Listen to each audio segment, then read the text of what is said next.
Assalamualaikum warahmatullahi wabarakatuh. Bismillahirrahmanirrahim. Alhamdulillahirabbil alamin. Wassalatu wassalamu ala asyrafil anbiya'i wal mursalin wa ala alihi wa sahbihi ajma'in. Rabbi shrah li sadri wa yassir li amri wahlul 'uqdatam min lisani yafqahu qawli. Yang kasihi hadirat sekalian, alhamdulillah, syukur kita kehadrat Allah Subhanahu Wa Taala. Dengan izinnya kita telah dipanjangkan umur dan kita dapat bertemu dengan bulan yang agung ini, bulan Ramadan, dan kita dapat menjalankan ibadat puasa. Kita doakan semoga Allah bantu kita untuk merangkul sebanyak mungkin peluang untuk beribadat di bulan puasa yang penuh dengan berkat ini, insya-Allah. Jadi pada hari ini saya diminta untuk mengupas satu tajuk yang sangat penting yang baginda Rasulullah SAW sendiri mengaitkan tajuk ini di dalam khutbah baginda yang terakhir pada hari terakhir daripada bulan Sya'ban. Baginda memberi peringatan pada umat Islam tentang beberapa perkara yang penting untuk diberi perhatian pada bulan Ramadan ini. Jadi antaranya ialah berhubung dengan sabar. Dalam khutbah baginda itu, baginda berseru, ya ayuhan nas, qad azallakum syahrun azimun mubarak, syahrun fihi laylatun khairun min alfi syahr. Ini di awal khutbah baginda. Baginda berseru, wahai manusia sekalian, telah menaungi kamu oleh bulan yang sangat agung, yang penuh berkat. Dalam khutbah ini baginda menggunakan fi'il madhi, seolah-olah telah, tetapi besoknya baru nak masuk Ramadan. Kenapa begitu? Kerana dalam bahasa Arab, style orang Arab, kalau benda tu satu benda yang pasti akan kita dapati, seolah-olah kita sudah dapat. Jadi digunakan fi'il madhi, ya, telah menaungi akan kamu oleh bulan yang sangat agung, yang penuh berkat. Di antara sebab bulan Ramadan ini menjadi agung kerana fihi lailatun khairun min alfi syahr. Dalam bulan Ramadan ini ada satu malam yang lebih baik nilainya daripada 1000 bulan. Bukan sama 1000 bulan, lebih baik dari 1000 bulan. Kenapa disebut lebih baik? Kerana tidak ada limit. Tergantung kepada bagaimana kita menyambut bulan Ramadan, bagaimana kita memanfaatkan peluang-peluang istimewa yang ada bulan Ramadan ini. Mungkin kita dapat sama dengan pahala 1000 bulan, mungkin lebih daripada 1000 bulan. Itu terpulang kepada bagaimana kita menyambut Ramadan. Sebab itu di sepanjang ucapan ini baginda menyebut beberapa perkara yang perlu kita beri penekanan. Antaranya kita lakukan yang fardu dengan sebaik mungkin. Kerana segala ibadat fardu yang kita lakukan di bulan Ramadan digandakan 70 kali ganda. Dan digalakkan kita melakukan yang sunat-sunat. Kerana yang sunat-sunat pun digandakan 70 kali ganda. Itu. Jadi di antara benda yang ditekankan oleh baginda Rasulullah SAW dalam bulan Ramadan ini ialah wahwa syahrus sabri. Bulan itu adalah bulan sabar. Wasabru sawabul jannah, dan sabar itu ganjarannya ialah syurga. Allah tidak sebut ganjarannya sekian banyak, tetapi Allah terus sebut ganjaran orang yang sabar di bulan Ramadan ini ialah syurga. Jadi sebab itu kalimah sabar ataupun sifat sabar ini adalah suatu perkara yang perlu kita betul-betul memahaminya dan usaha memilikinya, usaha menjadi orang yang sabar. Sebelum daripada kita pergi lebih jauh, cuba kita fahami dulu apa dia sabar. Sebenarnya dalam kitab-kitab terdapat berbagai-bagai tarif sabar. Tetapi saya pilih yang paling pendek dan ringkas, iaitu disebut huwal wuquf alal bala bihusnil adab, iaitu menerima segala bala, segala ujian, berdepan dengan segala ujian dengan adab yang terbaik, adab yang baik. Maknanya apa saja ujian yang Allah uji kita, kita terima ujian itu dengan adab yang baik. Imam Ibn Qayyim memberi huraian ringkas tentang apa yang dimaksudkan dengan adab yang baik. Ada 3 perkara ditekankan oleh Imam Ibn Qayyim untuk kita melayakkan diri menjadi orang yang beradab. Beradab dengan adab yang baik ketika menghadapi ujian yang memerlukan kita sabar. Yang pertama, kita menjaga hati kita. Iaitu bila kita diuji oleh Allah, hendaklah kita hati ini menerima ujian dengan tenang, dengan sabar, dengan redha. Dan yang kedua, kita jaga lidah kita supaya lidah kita jangan merungut-rungut, jangan menceritakan benda-benda yang tak melihat menunjukkan kita tidak redha dengan ujian Allah tadi. Kita mengadu sana, mengadu sini, seolah-olah kita tidak redha. Dan yang ketiga, kita jaga seluruh anggota kita supaya jangan kita menggunakan anggota kita ni untuk melepas geram. Seseorang itu kadang-kadang bila dia diuji, biasanya kalau diuji dengan timbul masalah rumah tangga, maka berlakulah perkelahian antara pasangan, sampai kadang-kadang memecahkan pinggan mangkuk, tumbuk meja, pukul segala, kadang-kadang sampai timbul pukul memukul dan sebagainya. Jadi kita jaga 3 perkara ini, itu termasuk orang yang beradab ketika menghadapi ujian. Iaitu yang pertama, jaga hati, tidak redha. Yang kedua, jaga lidah, jangan mengeluarkan kata-kata yang kita marah terhadap ujian itu. Dan yang ketiga, jaga anggota, jangan kita melakukan perkara yang tidak sesuai dengan akhlak ataupun adab seorang Islam. Itu dari segi makna dia, ya. Kemudian baginda Rasulullah SAW membahagikan sabar ini kepada 3 perkara, 3 jenis sabar. Yang pertama, sabar menghadapi musibah. Ya, maknanya bila kita diuji dengan musibah, kadang-kadang musibah terkena pada tubuh badan kita, diuji dengan sakit, diuji dengan kelemahan, kecederaan dan sebagainya. Kadang-kadang musibah itu terkena pada keluarga yang kita kasihi, dijemput oleh Allah. Kadang-kadang terkena pada harta benda kita, kehilangan harta benda, ditipu, terbakar, dan kadang-kadang rogi dan sebagainya. Jadi ujian musibah ni macam-macam. Kadang-kadang musibah banjir, tanah runtuh, tsunami dan sebagainya. Jadi sabar menghadapi ujian musibah ni, Allah Ta'ala akan angkat orang yang sabar itu 300 darjat. Ya, 300 darjat, yang mana jarak antara satu darjat dengan darjat yang lain seperti bumi dengan langit. Jadi sabar yang pertama ni ialah sabar menghadapi musibah. Jadi 300 darjat sabar.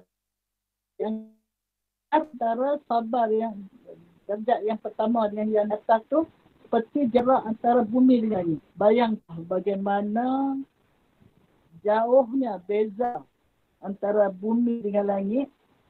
Itu kalau satu kali. Kalau 300 kali ganda, bayangkanlah bagaimana hebatnya bersabar orang yang sabar ini diberi ganjaran oleh Allah Subhanahu wa Ta'ala. Itu sabar yang pertama. Sabar yang kedua ialah sabar dalam mengerjakannya. Kita nak mentaati perintah Allah ni. Kita menghadapi sedang nak sembahyang, alas, letih, mengantuk dan sebagainya. Nak puasa, terpaksa menahan diri. Kita lapar, kita dahaga. Tapi kita kena sabar. Kita tak makan, tak minum, malah orang tak nampak. Jadi maknanya kita nak menjunjung perintah Allah, kita kena sabar. Ya?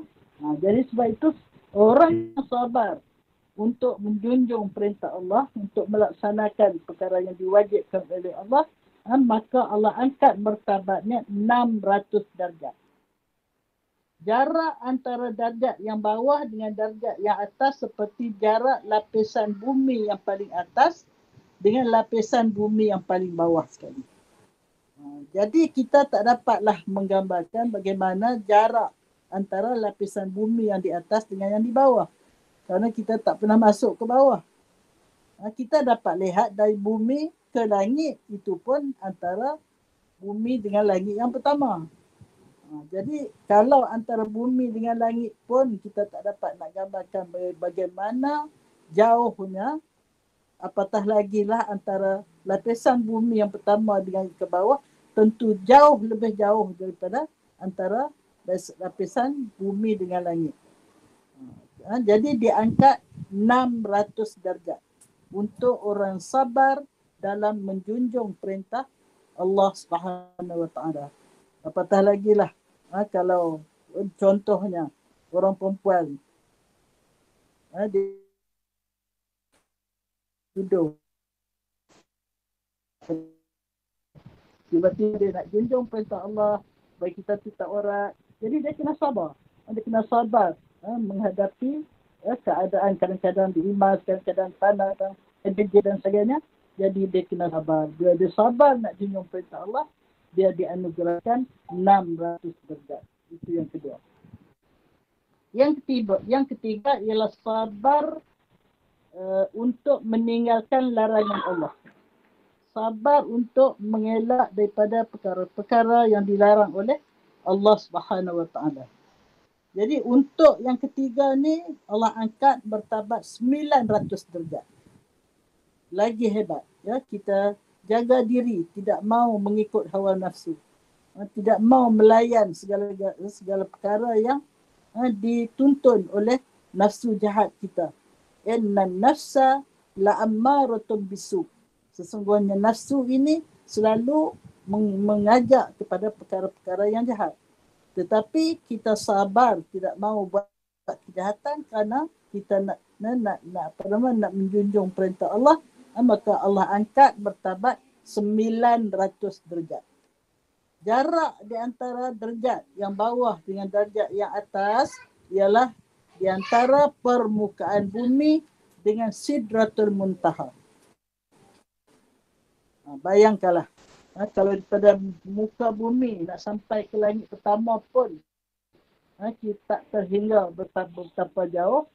Kemudian melepasi sampai langit ketujuh, sampai lebih ke atas lagi ke Sidratul Muntaha, itu 1 darjat. Bagaimanalah kalau 900 darjat. Ini anugerah Allah kepada orang yang bersabar di dalam menjauhkan diri daripada perkara yang dilarang oleh Allah Subhanahu Wa Taala.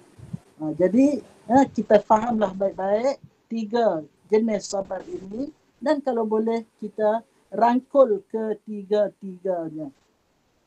Sabar menghadapi ujian bala, sabar menjunjung perintah,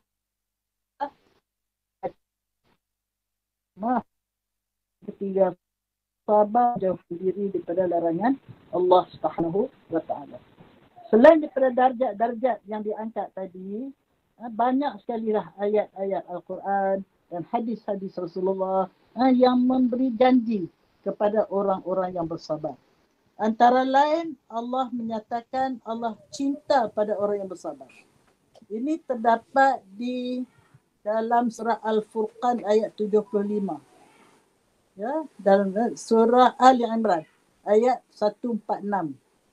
Iaitu Allah menyatakan a'udzubillahi minasyaitonirrajim wa ka'ayyin min nabiyyin qatala ma'ahu ribbiyuna katsirun, sampailah akhir ayat ni, wallahu yuhibbus sabirin.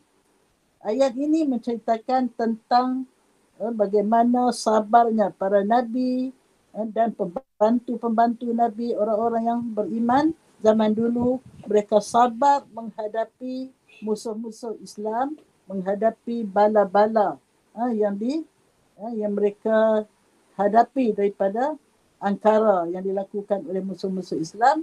Jadi Allah ceritakan wa ma dha'ufu wa mastakanu.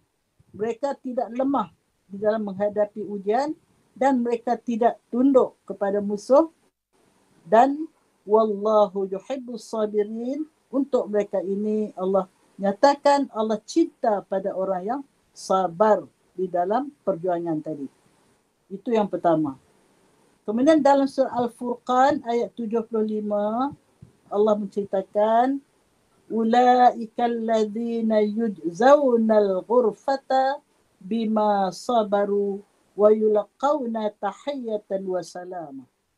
Mereka itu ialah mereka-mereka yang akan dikurniakan, diberi ganjaran ghurfah.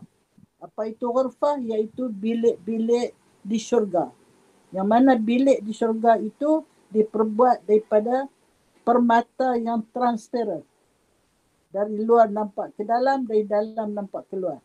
Kalau kita di dunia ni permata tu kita buat cincin, kita buat alat perhiasan. Tapi di akhirat besok dibuat bilik saja permata tu. Kena apa amalan mereka? Bima sabaru. Disebabkan mereka sabar dan mereka selain daripada dikurniakan bilik-bilik istimewa, mereka akan diberi penghormatan.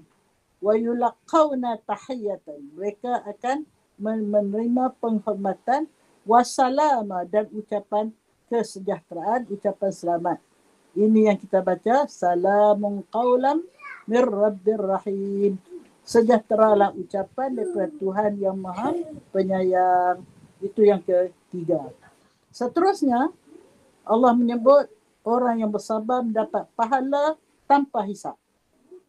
Dalam surah Az-Zumar ayat 10. Innama yuwaffas sabiruna bighairi hisab. Sesungguhnya disempurnakan pahala untuk orang yang sabar tanpa hisab, tanpa limit. Maknanya sebab itu di antara pahala orang yang berpuasa ini, apabila dia sabar menunaikan ibadat puasa, Allah Ta'ala sebut sebagaimana diceritakan oleh baginda Rasulullah SAW, siapa yang berpuasa imanan wa ihtisaban, dengan atas dasar keimanan dan mendapat ganjaran daripada Allah, Allah Ta'ala sendiri akan menulis berapa ganjarannya. Kalau ibadat lain, Allah wakilkan pada malaikat untuk menulis. Tetapi orang yang berpuasa dengan sabar, Allah sendiri akan menilainya dengan begitu sempurna sekali. Dan sebagaimana yang disebut dalam khutbah baginda, thawabul jannah. Sabar ganjarannya ialah syurga. Seterusnya, Allah beri berita gembira pada orang yang sabar sebagaimana tersebut dalam surah Al-Baqarah ayat 155. A'udzubillahi minasyaitonirrajim. Wa lanabluwannakum bi syai'in minal khaufi wal ju' wa naqsin minal amwali wal anfusi wath thamarat wa basyiris sabirin. Dan kami akan uji kamu. Kami di sini Allah ya. Kami akan uji kamu dengan sedikit merasa ketakutan. Takut pada musuh dan sebagainya. Walju' dan kelaparan. Wa naqsim minal amwal dan kekurangan harta benda. Dan wal anfus dan jiwa raga. Kematian dan sebagainya. Wasama dan kekurangan buah-buahan. Wa basyiris sabirin. Di akhir ayat ini Allah sebut, sampaikanlah berita gembira wahai Muhammad kepada orang-orang yang sabar menghadapi perkara-perkara yang tersebut di awal tadi. Itu maknanya kita sabar menghadapi ujian bala dan sebagainya lah. Kemudian dalam surah Hud ayat 11, alladzi nasaru wa 'amilus shalihat ulaika lahum maghfiratun wa ajrun azim wa ajrun kabir. Maaf ya. Jadi Allah mengisytiharkan kecuali mereka-mereka yang sabar dan melakukan amal soleh. Mereka itu disediakan untuknya ialah keampunan dan ganjaran yang besar. Gambar, gambar ganjaran yang besar. Itu. Dan banyak lagi lah ya. Banyak lagi ayat yang gambarkan, dijanjikan pada orang-orang yang sabar ya. Kemudian kita akan lihat faktor yang membantu kita menjadi sabar. Dia ada 8 faktor. Yang pertama, kita kena mengenal hakikat hidup di dunia. Dunia darul bala wa akhirah darul jaza. Dunia ini adalah negeri ujian, tempat ujian. Sedang akhirat adalah tempat pembalasan.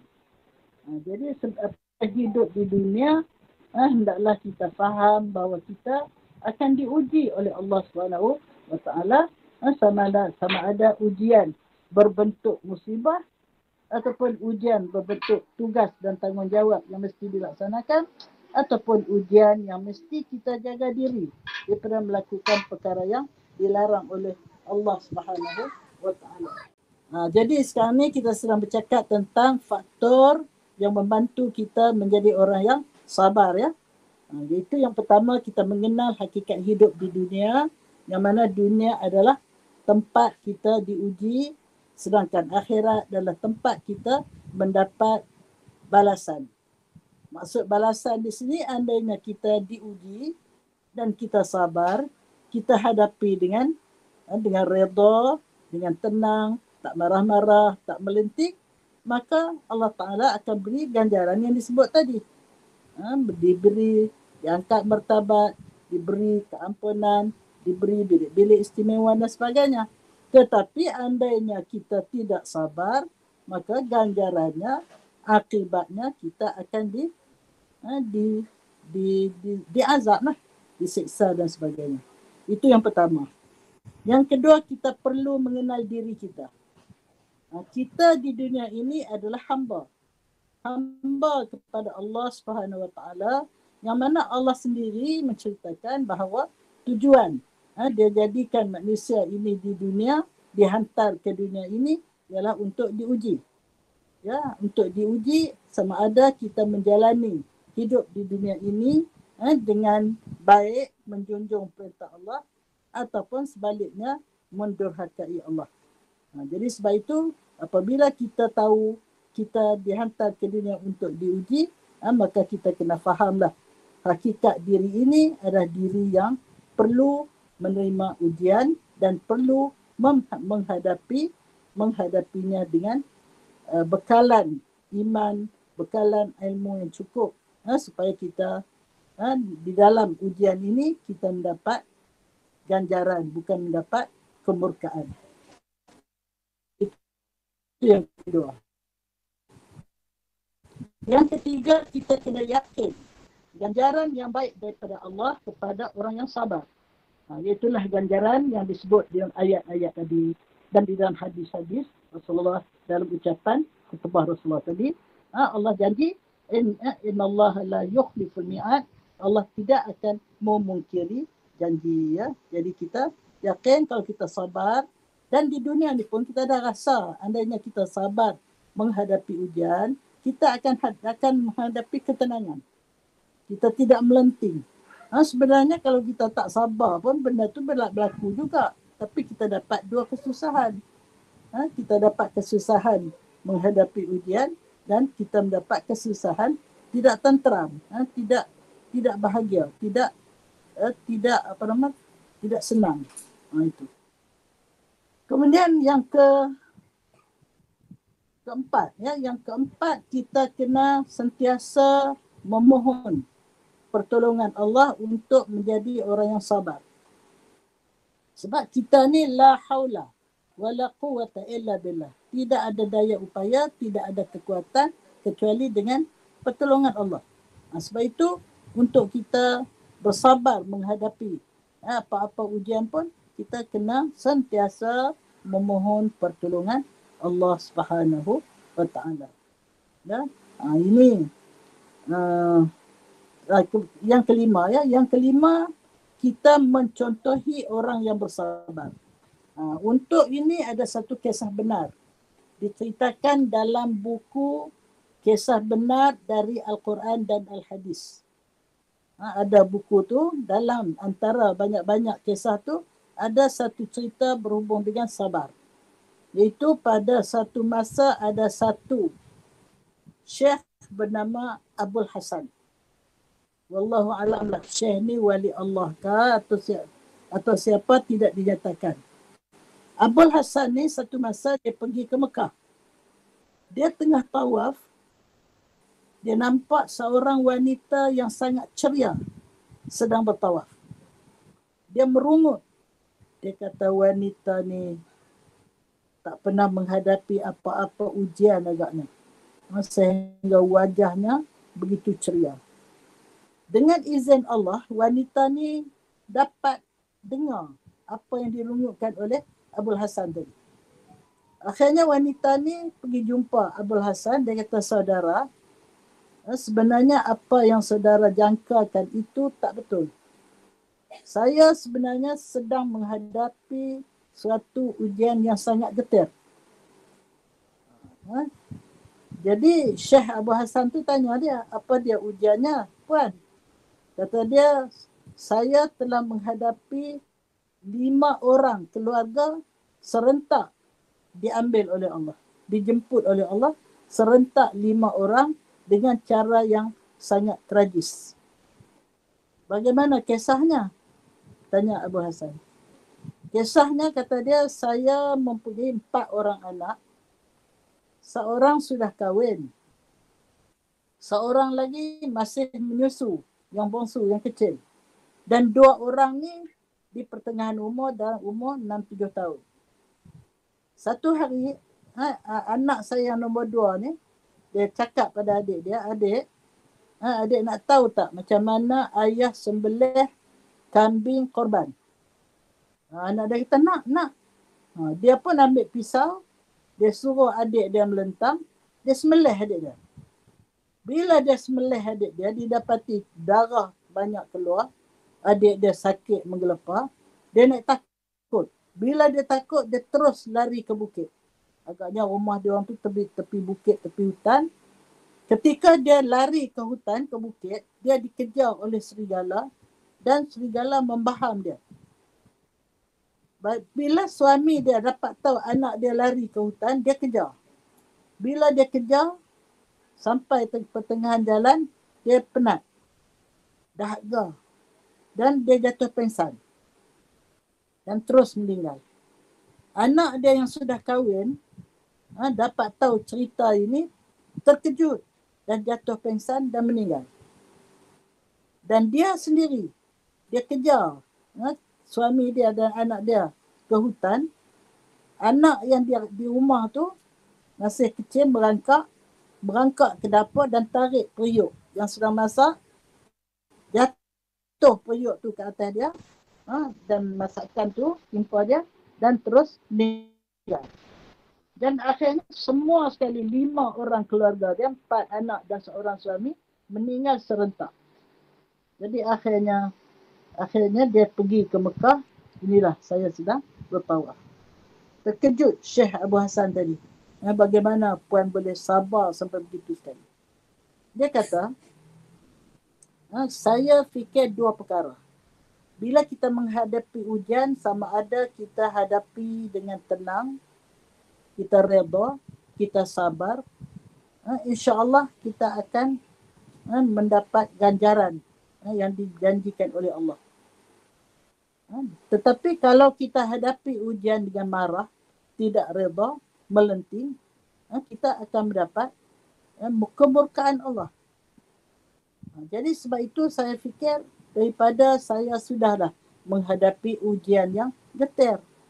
Kemudian kalau saya tidak redha, saya tidak menerima dengan sabar, saya mendapat satu lagi kemurkaan daripada Allah.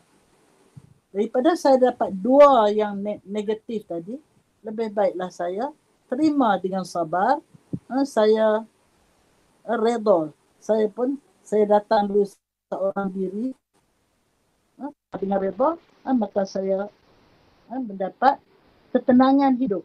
Sebab itu Tuhan nampak, walaupun saya menghadapi ujian, tapi wajah saya tetap tenang dan sebagaimana Tuhan lihat, wajah saya ceria. Begitu di antara ujian-ujian yang benar-benar berlaku kepada orang biasa, bukan nabi, bukan rasul, bukan wali, tetapi itulah yang patut kita jadikan contoh dan tauladan. Apabila kita menghadapi ujian, kita kena lihat orang yang lebih teruk daripada kita, barulah kita dapat menerimanya dengan sabar. Dan lagi satu kisah bagaimana sabar Nabi Ayub alaihissalam, bagaimana sabar Nabi Yaqub alaihissalam, bila dia mendapati anak kesayangan dia diinayai oleh anak-anak dia yang lain. Itulah. Itu yang kelima ya. Yang keenam, kita kena yakin kepada pertolongan Allah.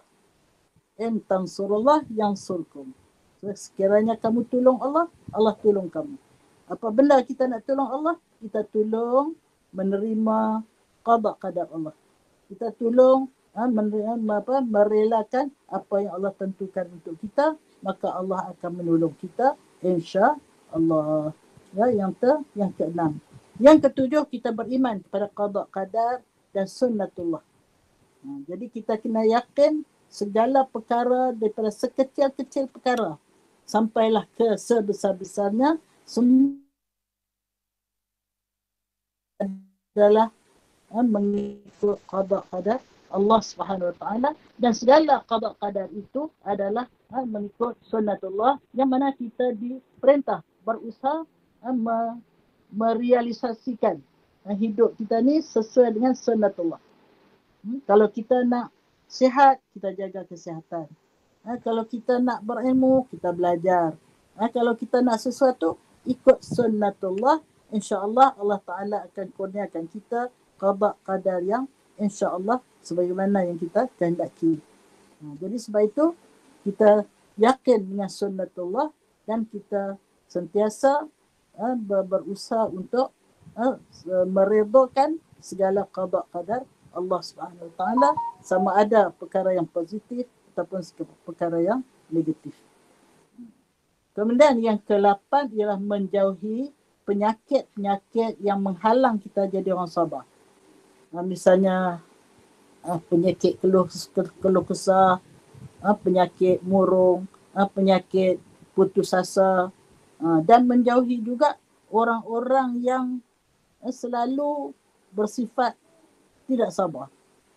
Jadi kalau kita berkawan dengan orang tak sabar, kita pun akan ikut begitu juga. Jadi sebab itu pilihlah orang yang baik-baik untuk kita jadikan kawan, dan semoga kita dapat bersabar sekali dengan dia, insya-Allah ya. Itulah. Jadi saya rasa cukuplah untuk kita jadikan renungan pada petang ini, dan kita doa banyak-banyak semoga Allah membantu kita untuk menjadi orang yang sabar, khususnya sabar untuk melakukan perintah Allah, sabar untuk menjauhi larangan Allah, dan sabar untuk menerima musibah ataupun ujian yang telah Allah takdirkan untuk kita. Sekianlah saja. Wabillahi taufiq wal hidayah. Wassalamualaikum warahmatullahi wabarakatuh.